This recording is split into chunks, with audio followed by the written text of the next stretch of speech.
Welcome, everybody. Welcome to this edition of Ramblings of an Old Fart podcast.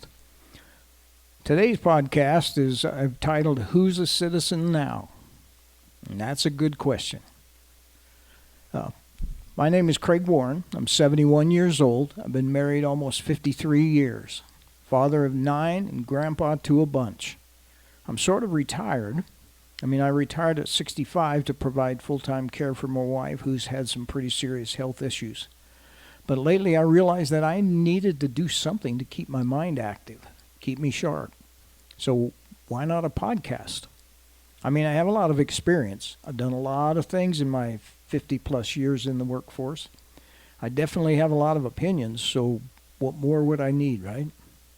I should mention that I have never been a member of a political party, and I do not intend to do so. My podcasts do not come from a political place, just from a factual and common sense place. So let's get into this citizenship thing. Things are changing, but there's a lot of historical reference and reasons for some of this. Citizenship, as we have come to know it here in the United States especially, is been this way most of all of our lives that I can remember. But by necessity is starting to change. This is not just a U.S. issue. Things are changing worldwide. Mass immigration here and in most of Europe and all over the globe. You've seen and heard on the news the reports. The U.S. is reducing the fee for people who want to leave the country, which seems weird when we're talking about citizenship. But there are people who are disillusioned with America and they want to renounce their citizenship. And before it was costing them like $2,350 to say goodbye, but now they've reduced that to like $450 or $425 or something. But that's not what I really want to focus on today. There's also the issue of people trying to strip people of their citizenship. These are naturalized citizens. They have ties to terrorist groups or they've committed serious crimes in the last 10 years. The questions many countries have are, 1, does the person in question really have a true connection with the country? It's not just a question here. Like I said, this is all over the world. Number 2, are the numbers too high? Are there too many immigrants here all at once who are going to outpace our resources? That's a major question they're having in Switzerland. We're going to talk about that. There are 2 common types of citizenship that have been around for centuries. Here in the U.S., the type that we have all grown up with is what they call Jus Soli, or of the soil, meaning if you were born here, you're a citizen. That's kind of the way we viewed it. In other countries, they've used, and we're about the only country left that uses the born here, Jus Soli. The other one is Jus Sanguinis, or of the blood. It depends on who your parents were, right, or who they are. The basic ideologies are beginning to break down, though, to a degree. I know a lot of people are protesting and making all kinds of claims, but I don't think they have a clue what's really going on and why. This issue, the issue of immigration, has been a major factor in the downfall of or the demise of almost every great empire throughout recorded history. Other nations are just starting to realize that fact, and we had better realize that fact as well, and soon. There's a perfect storm currently brewing across Europe. While recent Swiss and Italian cases look different on the surface, they are both reactions to a massive demographic and economic shift. Europe is aging rapidly and shrinking from within.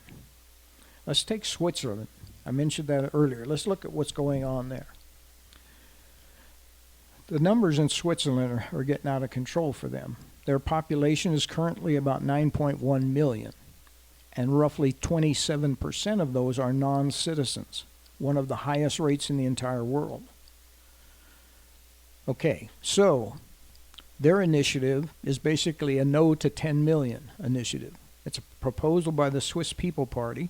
It isn't just a number, it's a legal tripwire. And here's how it goes. If the population hits 9.5 million, The government would be forced to stop allowing certain types of immigration, like family reunifications and other things. That 10 million number, if it hits 10 million, Switzerland would have to tear up its free movement agreement with the European Union. You ask why? Well, supporters argue that rapid growth is straining the power grid, driving up housing costs, and diluting Swiss culture. Opponents, including the Swiss businesses, call it a chaos initiative, arguing that without those foreign workers, the Swiss economy, which relies on international talent for everything from nursing to technology, would collapse. That's an issue, and that's what has happened to other countries who have allowed this uncontrolled immigration or immigration at such a level. But you see, that's the point. They're like we are here. We're not having enough kids. We're not having enough kids to replace our population. And so we get to the point where we're relying on people who are not citizens. They don't have loyalty to the country. Okay, so let's take a look at Italy. This is a current one here too. Italy is facing the opposite problem, basically.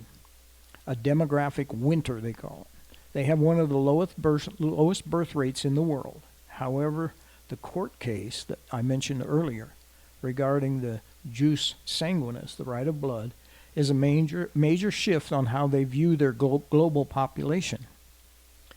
For over a century, if you could prove you had an Italian ancestor who never renounced their citizenship, I mean, we're going back centuries, generation after generation, you could still claim an Italian passport, even if you'd never stepped foot in Italy or spoke a word of Italian, right?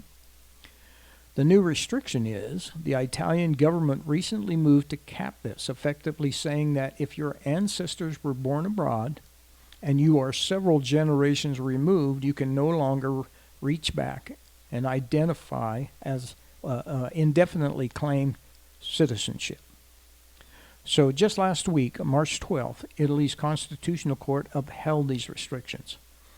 They essentially ruled that citizenship should require a meaningful connection to the country, not just DNA, right? They're basically what they're saying is blood thins out after a while. At a certain point, you can no longer claim that you're Italian. Okay, so how are these tied together? These are two sides of the same coin, the way I see it. We have sovereignty versus sustainability. That's basically it. So here's the fear. In Switzerland, it's too many people, a strain on the infrastructure. In Italy, it's loss of control, millions of paper citizens abroad, right? The target is, in Switzerland, is to works with the current residents and immigrants. It's what they call ghost diaspora, descendants living elsewhere in Italy. See, some of these people, they claim benefits of being Italian, but they're not residents. They've never lived there. But they have benefits like through the European Union. If you have a Italian citizenship, you can travel freely all over Europe. Then the goal here is to protect the quality of life in Switzerland by limiting growth. And in Italy, it's to redefine what it means to be Italian, right? Europe is at a crossroads. Most European countries have birth rates well below the replacement level, which is usually considered 2.1 children per woman. I'm not sure how you get a 0.1 child, but that's bean counters for you. Okay, this is required to keep their economies running and their pension systems funded. They need people. So Switzerland, they have plenty of people wanting to come in because they pay high wages. So they're trying to gate the community, just keep it under control.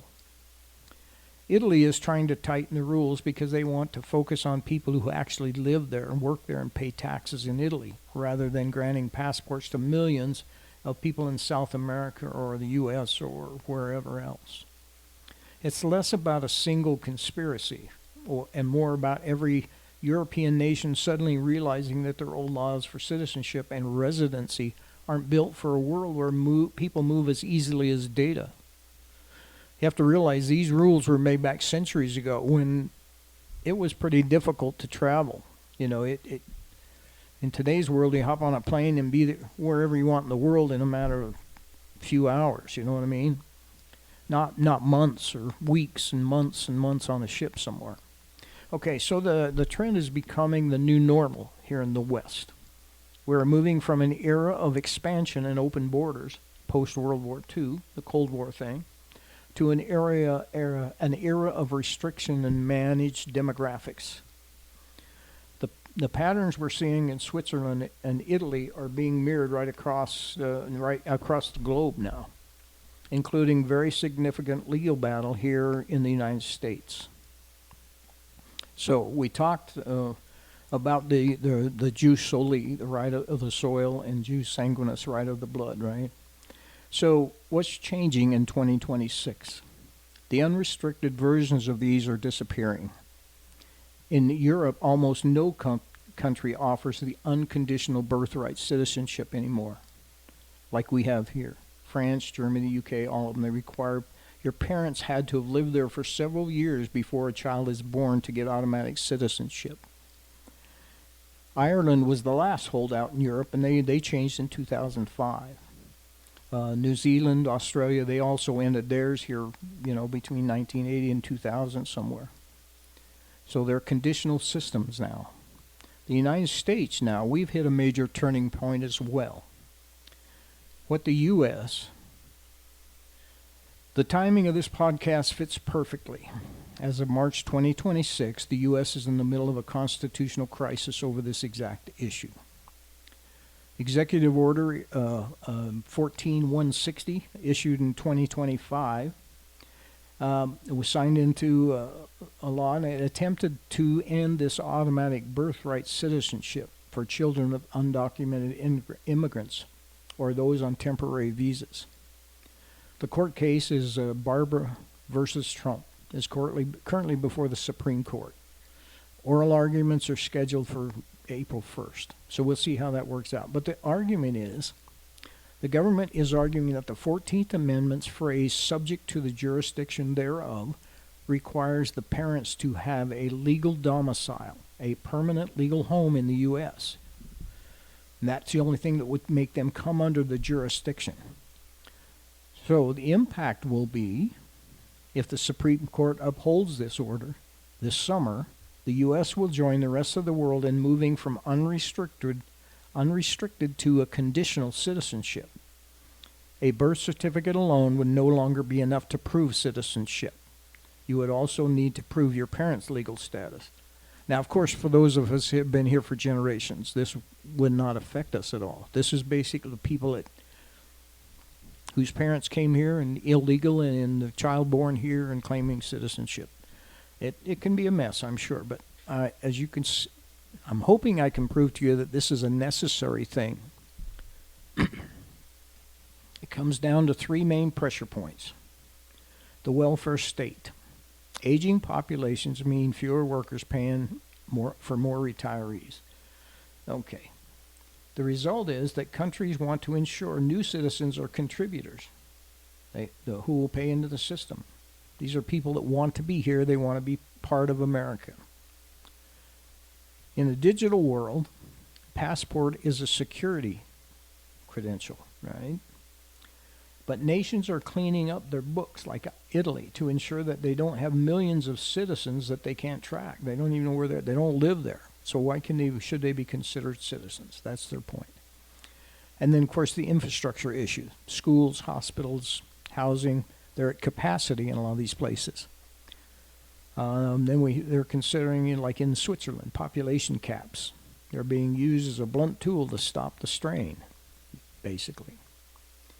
So, to summarize all of that, the world is moving away from the idea that citizenship is a natural right granted by a geography or a distant ancestor.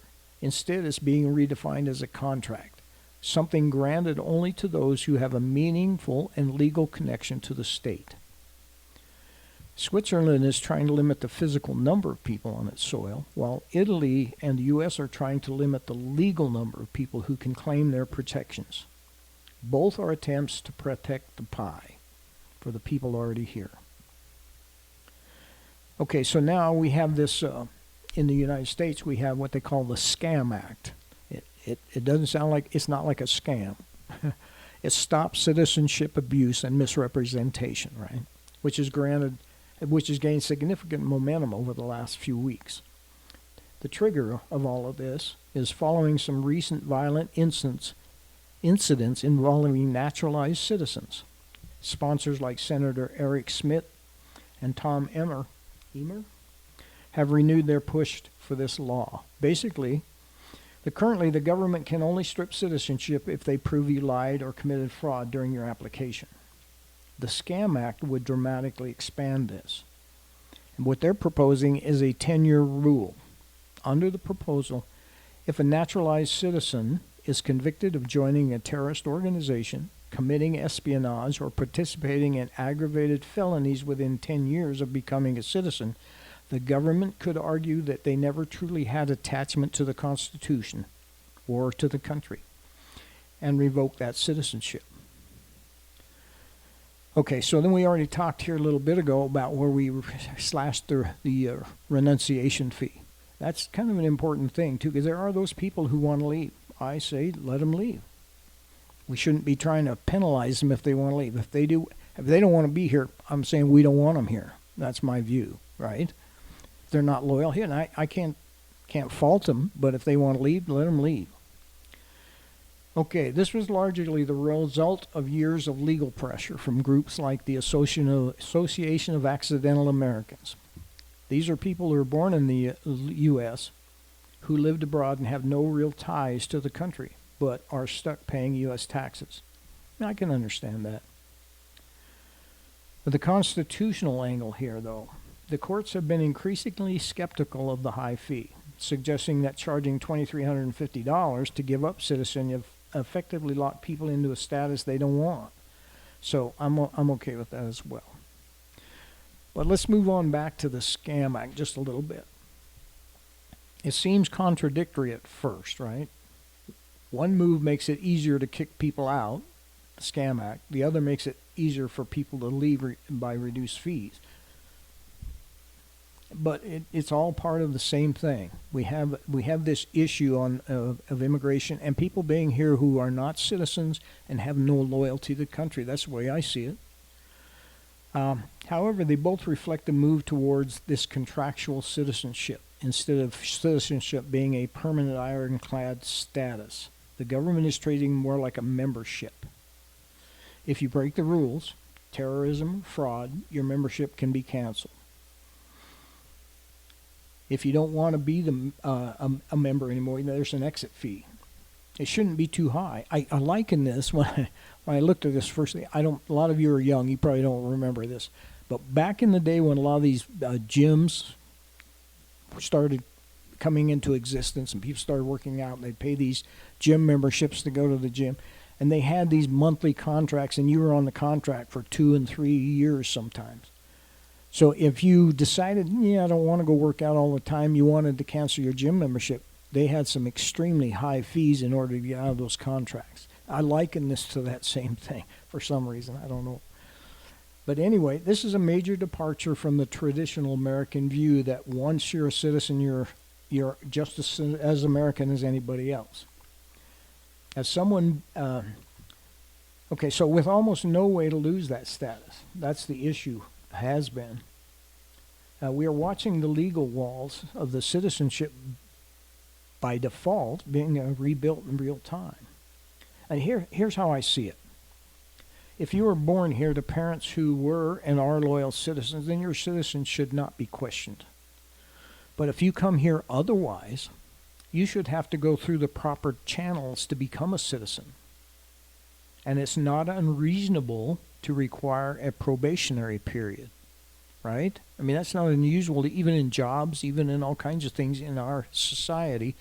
Probationary periods are just a part of the deal. I mean, even in the legal system, you do something wrong, you're penalized, you have to go to prison. We turn you back loose on the street at some point, but we have a probationary period. I don't see it's unusual or unreasonable for some of these citizens like that, naturalized citizens, to have that same issue. If you want to be part of our country and you behave yourself, great. If you don't, then you know what? We're going to take that citizenship back. Just my thoughts.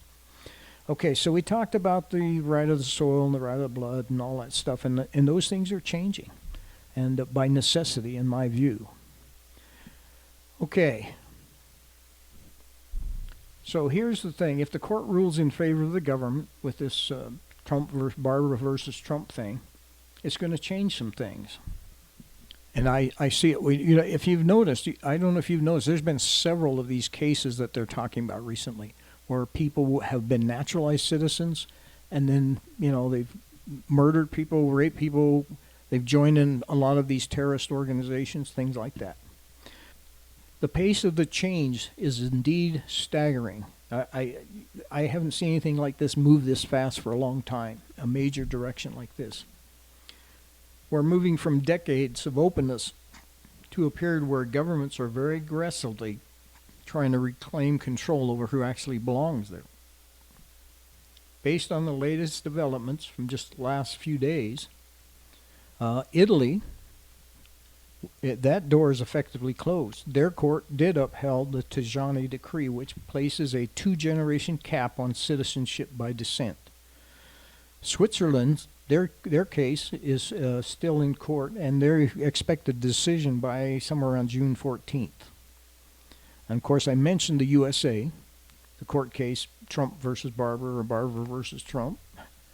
That they're expected to start deliberation April 1st.